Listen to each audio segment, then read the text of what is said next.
Welcome to Horror Rewind. This is Kelly Florence, And I'm Meg Hofdahl. and today is our 2-year anniversary episode. Whee! Yay! And we're talking about Bubba Ho-Tep. Now, we picked Bubba Ho-Tep because this was, not one of the first movies we saw together, but we saw the premiere of it, the Midwest premiere, with Bruce Campbell in the room at this theater in Chicago, and what an experience. Yeah, it's something we've, mentioned before on the podcast because it was such a cool thing that we got to do. And I can't believe it was so long ago. We were just little babies. But it was really neat. I haven't really had the opportunity to be at too many movies where I got to see somebody involved with the movie present about it. And, looking back on it, I think we were some of the few women there, so I'm glad we were representing. Yeah, I feel like maybe the world has changed since then because we were at this horror and sci-fi convention, and I remember being a couple of the only women in the room, and then like other women who were at tables or guys would be like, "Hey, like there's girls, like come on over," and it was weird, and I don't feel like it's like that anymore. I feel like women are more present at these things now that we attend. Yeah, I think social media and everything, I've talked about how I didn't really know there were other people out there who liked the same things I liked, and women especially. And so I think it's kind of opened up avenues, and women can meet other women and become friends. But yeah, I remember at that con, like the Evil Dead women were sitting there, and I think they were so happy to see us when we came up and started chatting with them. I remember one of them's like, "I love your top," because it was like, oh, we're women, horror women together. Yeah, that was a fun weekend, and just what a great experience. And seeing this movie, and now like rewatching it, I didn't appreciate the things then that I appreciate now because Don Coscarelli, of course, all of these.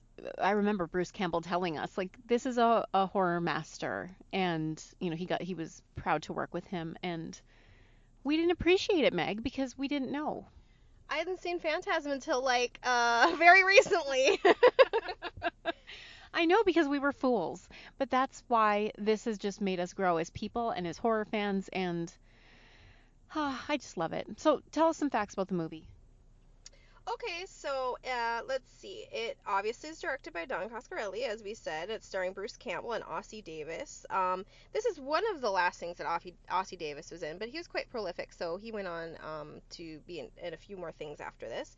It came out in June of 2002 is the release date. I think that's around the time we saw it, right? Exactly. Yep. And a budget of 1 million and a box office of 1.2 million. So it did not rake in a lot of dough, but I'm guessing based on my very limited knowledge of these things, I'm guessing it's got more of a cult following now. Yeah, I think so. And if you haven't seen Bubba Ho-Tep, you need to watch it immediately. It's on Amazon Prime. And I own the DVD. It's one of the few DVDs that I've kept in my collection because I didn't know if it would be streaming anytime soon, and it is now. But I love this movie. I love Bruce Campbell. I have an Ossie Davis story. He was in Duluth. Um, I guess it was my senior year of high school, and he was giving a talk at St. Scholastica, and I went, and it was a first date with this guy, and like not with Ossie Davis, with this guy I Oh my brought. God, Kelly, you buried the lead. You went on a date with Ossie Davis. And like we used to wear contacts back then, and one of my contacts was bothering me, and if you knew when I wore contacts, I would just like pop it out and it's fine. And so I was driving with one contact, and I accidentally started going the wrong way on like the highway, and I had to like jump a curb. That guy never asked me out again. Well, then it was his loss. He should have seen that you're exciting, and he would have always had an exciting time with you. So was this to see Ossie Davis or after you saw him? It was after. Oh, okay. Well, that's probably good. Well, that's amazing that you got to see him speak because, like, I was looking him up after watching the film, and it said, like, he spoke at Martin Luther King Jr.'s funeral. He spoke at, I believe they said, was it Malcolm X's funeral? So like he is quite or was quite a force to be reckoned with. So I think it's so cool that you actually got the experience to see him talk. Yeah, no, it was very cool. So anyway, that's my little that's my little story. Okay, this filmmaking is lovely.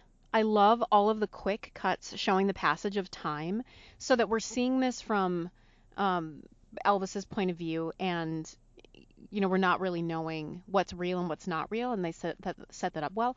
Oh, and the way Bruce Campbell described this movie, and it's the truth, but when you say it out loud or read it on paper, it doesn't sound like it should work. It's this guy who took the place of an Elvis impersonator so he could live his life, but it's really Elvis living in an old folks home with JFK who was dyed black, and a mummy is coming and sucking souls out of people's buttholes. Like, that's the plot, but it works. It's all about tone, and obviously they know how to do it. But I love this idea. There's something about Elvis, and I think I don't know if I can't. It's like isn't there an Onion article like the woman can't remember if she talked about this on a podcast or actually just in a conversation, but there's this whole idea of like mega celebrity and like are people do we see celebrities the same way we did 10, 20, 30 years ago because of social media and like we see sort of the reality of their lives day to day now? And when Elvis was around and a celebrity before our time, obviously, I think he was on this level that very few people will ever reach, obviously. And so this idea that he lived on, I think is very um I think people just really like to think that he didn't die on the toilet. And even in like I think Death Becomes Her, they make a joke about that he's still alive. And I mean it's obviously a very well tread joke or thought, and I'm sure there are conspiracy theorists out there who actually really do believe that, he's alive. But I don't know, I like this alternate history, and I think I don't know, my takeaway is that it really isn't JFK, but I don't know. What do you think? I mean, I don't know. He's saying there's a bag of sand back there, like where he was shot. I know it isn't, but at the same time, I'm willing to go along that journey with him. And how his bedroom is decorated, it looks like the Oval Office. And then like when he first knows like something's coming after him, he like thinks it's Johnson, and then and Bruce Campbell's like, well, he's dead, and he's like, that's not gonna stop someone like him. It's just so funny. And he has the pictures of his accused assassins and like Jack Ruby and everybody like on like their mugshots on his wall as decoration. Like, I freaking love that, because if there's something you know about me, it's that I love that JFK conspiracy like surrounding his assassination thing. And then Stephen King wrote a book about it. Like, what is this life? All of my loves are coming together. So what do you side note, who killed JFK then? What do you think? It was the Russians. Well, I don't know. It wasn't Lee Harvey Oswald though. Yeah. I'm keen to agree with you, especially the way Ruby killed him right away, and I agree. I had a great high school history teacher who was really into the conspiracy, and he spent like 2 weeks like outlining like all the reasons that, and so it was kind of great because I kind of grew up thinking like conspiracy theories weren't real, and I was kind of a Scully about everything. But I've said before, as I get older, I become more and more like Fox Mulder, where I'm like, the government is out to kill us. I gave a presentation, like, not on purpose, but like I think we had a study hour, and I like lined people up in chairs and I showed them like the magic bullet theory. I'm like, this is why it wouldn't work. Like, with a pointer. Yeah, let's get that Zapruder footage out here.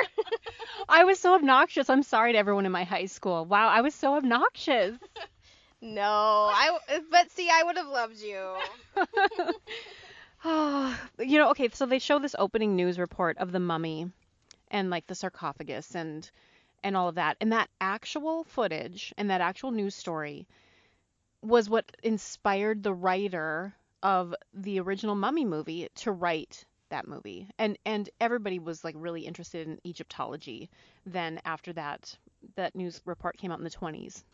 You can read more about that in our book, The Science of Monsters, on our chapter on the mummy. But I just love how reality inspires so much fiction, and that sometimes truth is stranger than fiction. So I just love it.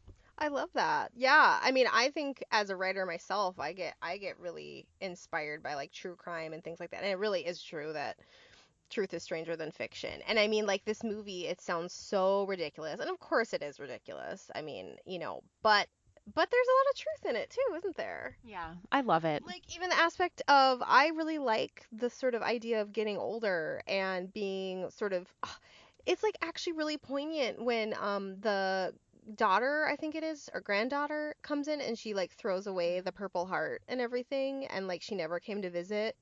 And so the reality of like being that age and people just forgetting about you and obviously the whole like joke but also reality of like a sore on his penis and everything. Yeah, like the monologue about the pus-filled penis, like that got so many laughs when we saw it in the theater, and every time I've seen this since, like in a theater, which I've seen it several times because they've shown it around, it gets so many laughs, and I still laughed out loud. Yeah, yeah, it's really funny, but also there's a poignancy and like a reality and about how we treat our elderly. There's this line that he says, speaking of that, yeah, it's like a nice perspective on ageism. He says you can't even cuss and have it have meaning. They just laugh at you. Like, so he's trying to say like F you to somebody and they're just like, "Oh, come on now." And if you were younger, it's like, "Oh, okay, he's mad or whatever." But they won't even treat his emotions as real because he's old. Yeah, that's something that I've like tried to sort of realize in my life is like, and I hate when you'll see it sometimes the way people treat old people like, "Oh, come on." Like they treat them like little kids. And it's like these people have been through more than you can even imagine and like they were one of us. Like just because someone's in this old wrinkled package. In fact, it's an interesting thing about America how we treat our elderly, opposed to, Asian cultures and things like that. So, I think, even though this is a funny, ridiculous horror movie, there's a powerful punch in there too. Do you think, or do you know, we're talking about Elvis and faking his own death and, living on. Do you know if have you heard any celebrities that actually do this? I know there's the conspiracy theory about like Avril Lavigne not being real right now, that she's actually dead and someone's taken her place. Have you heard that one? Well, no, but I think I'm caught up to speed. There you go. So, do you know, historically, has anybody done that? I mean, we know like people claim to be Anastasia all the time. I mean, not still maybe, but you know, do, Yeah. has anybody faked their death? I mean, people probably Yeah. have. I mean, people have that aren't celebrities. Um, we I was talking with my friend the other day about a Forensic Files episode and so it's real and this guy like faked his own death and then just like dyed his hair and like put a hat on and then he was like her instead of her husband he was like her new boyfriend or something like so people are ridiculous like and they try but I bet I bet there's a celebrity out there that's done something that has faked their own death. The problem is, well, like there's in the British office, the annoying IT guy is like talking about how like Bruce Lee like actually isn't dead and he's like working for the Chinese mafia or something. And then he's like, yeah, because you'd want the most famous person in Asia to like be, so it's kind of ridiculous. But maybe it would be possible, but I guess it'd be hard if you're a celebrity to like go live in a small town in Minnesota and not have people recognize you. I don't know. But let's write a story about it. It sounds interesting. I mean, Daniel Day-Lewis, every time he retires, he goes and does something like he was making shoes in Switzerland or something for a while, but then he always comes out of retirement. So, but he never faked his death. I don't know. The roommate, before he dies, he's just like hacking and screaming. It's unsettling, but it's also really funny. Just how the tone of this movie, they know, like Don Coscarelli knew how to set this up. Also, by the way, I think it was like the casting in the movie, it has to be Bruce Campbell. I honestly don't know how the tone would be if it was anybody else. And it's funny because when I was watching Phantasm, remember I said like, oh, it needs to be Bruce Campbell fighting that bug down the stairs. And maybe that was like I was thinking about Bubba Ho-Tep or something, but it's like it just needs to be him in this movie. Yeah, I agree. I think he's perfect. Did you notice like the reoccurring joke with the funeral home car coming? It's very reminiscent of Phantasm, which I appreciated, but That you just hear the music play, you see the hearse pull up to the old folks home again. It's like, oh, somebody else died, but really the mummy is killing them. Yeah, I mean, and it is a great place to kill people, right? Nobody would notice if their souls are being sucked out of their butthole. I mean, it's brilliant. And senior citizens being represented in horror, I feel like it's pretty rare. And and for this movie, I mean, almost everybody's a senior citizen, or really in any genre. A lot of times when there's senior citizens represented, it's for comedic reasons or like, isn't this funny that these old women are trying to be cheerleaders or whatever that Yeah. movie is? But like, give us more old people in horror. Yeah, I mean, it's kind of like it's kind of like when I go to Captain Marvel and she's like magnificent and she's kicking ass and you're just like, yeah, I'm a girl, I love it. And, we all want to be represented, and what's wrong with having some older people save the world? I think it's awesome, and they have a lot more wisdom. Yeah, I love it. There's this moment. There's the woman in the iron lung in the hallway, and the old lady goes up to her and she's just like, "Hi," and it's so sweet. But then she steals her glasses. Oh, yeah. Yeah, that's the thing too. Like they're up to some shit in there. Speaking of that woman, she like Elvis is going through this thing again where the time he's not sure what's real and it's passing in jagged cuts, and he sees her like laying on the floor in his doorway and then she gets dragged away quickly. I think that's one of my favorite visuals in horror in general is when somebody gets dragged away too quickly. It's not humanly possible. That's so scary. Oh yeah, I see what you mean. Because it's just like then we know at the other end it's not a human, you know? Yeah. Ooh. Um Bruce Campbell is so great. I can't get over it. Like you said, it couldn't be anybody else. He is so funny. He's great in his Elvis impersonation, and I love seeing like the backstory and him going and switching places with that impersonator. And he plays both parts, of course. Like it's just hilarious. Yeah, it's so good, and I don't know, there's just a lot. There's a lot about like identity and what makes him him, and I don't know. It's just yeah, it has to be Bruce Campbell because he just has, well, first of all, he does have an Elvisness to him, and I don't know. I just love it so much. I love this movie so much. It's just so, I've always said like I love some humor with my horror, and I think it just balances the two so well. Were or are you an Elvis fan? Yeah. Like who I personally would rather listen to Elvis than a lot of other music. I mean, I don't like put Elvis on a lot or anything, but yeah, I like sort of his persona, and I find him interesting. I mean, when I was a kid, I watched some of his movies. I haven't seen him in a long time, but yeah, I like Elvis. Yeah, I was never an Elvis fanatic. Like, I mean, there are people who Yeah. live and breathe Elvis, but I think his whole persona and he's larger than life. I mean, Mhm. still, it's that is fascinating. Um, when Bruce Campbell does like the Elvis karate pose, like that moment, it's so Evil Dead-esque or like Ash versus Evil Dead. I mean, what he uh, I know, there are no words to describe BC. I know. He's just, what is it about him? I don't know. Again, it has to be him. And then Ossie Davis in this movie too, like perfection. And he's sort of the one. Bruce Campbell has a sort of, oh, I don't know, kookiness to him. But and obviously Ossie Davis says he's JFK who has dyed black. But there's like a poignancy to him, and he's just so sweet, and I don't know, they just make like this perfect team. I don't know. yes, it's hilarious. So this movie is it's quality, first of all. That budget, they look how much they did with that budget. Like we've talked about movies in the past like, well, they only had 3 million or I guess it was only 10 million. This was $1 million and look what they did with it. It's quality. It's thoughtful. They're actually talking about some real issues even though if I read you that plot, you're like there's nothing deep in that movie, but there is. It's clever, it's hilarious, and it's scary. Like, what else do you want from a movie, Meg? Nothing. I'm not asking for anything else, I swear.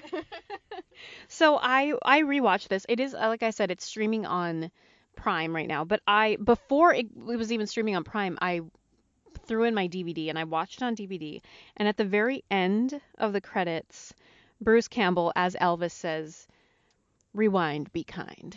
Like, thank you very much. I don't think he says thank you very much, but he might as well have. Because and isn't that funny? Oh, I like that in it. It's kind of like horror rewind. I like that. I didn't know that. Cool. So I just love it. And I mean there's this whole there's the whole climax of the movie and the fight scene and like the wheelchair going down the hill. Like it's really hilarious visually and just I just love it. I can't say it anymore because that's just what I'm going to keep saying. I know, I know. I would what I was kind of wondering. So my friend, the same friend that we were talking about that horrible Forensic Files episode, um, she is a like Egypt expert. She's literally written books about Egypt. And I would be fascinated for her to watch this movie and like tell me what she thinks about the Egyptology aspect of it. Like, and I know, I mean, the movie's not like, it's not a factual movie. Well, and speaking of which, like there's the hieroglyphics. Like when he speaks, the hieroglyphics come on screen and then they're translating it and it's Oh just yeah, like yeah. it's funny. Yeah, so I would be curious, like, if she's just like deeply offended by this movie or she gets a kick out of it. But I would just be interested to hear how somebody would feel. No, I guess yeah, if you're watching this for your Egypt history, maybe you would be not like it so much, but oh, it's so good. Watch Bubba Ho-Tep, you guys. Let's rank this movie. Scale of 0 to 10. 0 being hated it, 10 being it's a perfect movie. What should our scale be? My first thought was like penis pustules. Okay. Well, I mean, that's a first for Horror Rewind. Let's do it. Done it. How many penis pustules do you give Bubba Ho-Tep? I give it 8 because it's Bruce Campbell. It's funny, it's scary, and I could watch it 10 more times. I am giving it a 10 out of 10 because it gives me everything that I want. It gives me Bruce Campbell. It gives me conspiracy theories. It gives me horror. It gives me my JFK obsession. It gives me comedy. It gives me life. You can quote me on that. Yeah. Well, I have nothing more to add to that. I mean, that's the pinnacle right there. And maybe it's not that good, you guys, but I don't care. Fuck that. It's just like when we were talking about that movie Dolls, which I mean isn't good as this movie, but if you sit through a movie smiling the whole time and enjoying the hell out of it, it doesn't matter what anybody else says. And isn't that nice? We don't live in like a state of where people tell you what movies you have to watch. So, whatever that is, police state. Yeah, and speaking of which, like don't take our opinions and be like, "Oh, I shouldn't watch that movie because they didn't like it." Maybe you'll love it, or maybe you'll hate this movie and I love it. It doesn't matter. We can all love different things. So let's just hold hands. Hands across America. Yeah, oh my god. Oh, we hope you're having a good week, Horror Rewind listeners, and thank you for 2 years, Meg. It's been 2 years. It's our 2-year anniversary episode. 2 years we've been doing Horror Rewind, and we couldn't be doing it without you, Rewinders. No, we really couldn't. You know what I'm picturing is like Horror Rewind is like our 2-year-old little toddler baby, but it's like a little monster. Ah! That we've given birth to. But thank you, Rewinders. We couldn't do without you. We love seeing you guys when we're out and about, and we love hearing from you. So let us know what horror movies we haven't done in the last 2 years that you're like, when are those bitches going to get around to doing it? So let us know. We cannot wait to hear from you. Make sure to check out our social medias. We're at Horror Rewind, and also make sure to check out Meg's website, meghofdahl.com. And also check us out. We're going to be, not this coming weekend, but next weekend in Minneapolis at, what is it? What is this thing called? I keep forgetting. Kelly's going to be there, I promise. It's called Wordplay, and it's downtown Minneapolis. Stephen King's going to be there. We're going to be there. So if that doesn't get you to drive to Minneapolis wherever you are right now, then I don't know what will. Yeah. Well, maybe if Bruce Campbell was there too, but we'll work on that. Should we just say he's gonna be there? He'll be there on my arm because I have a tattoo of him, so he'll be there in spirit. Oh, until next time, we're gonna see you in the horror section. But be kind, rewind.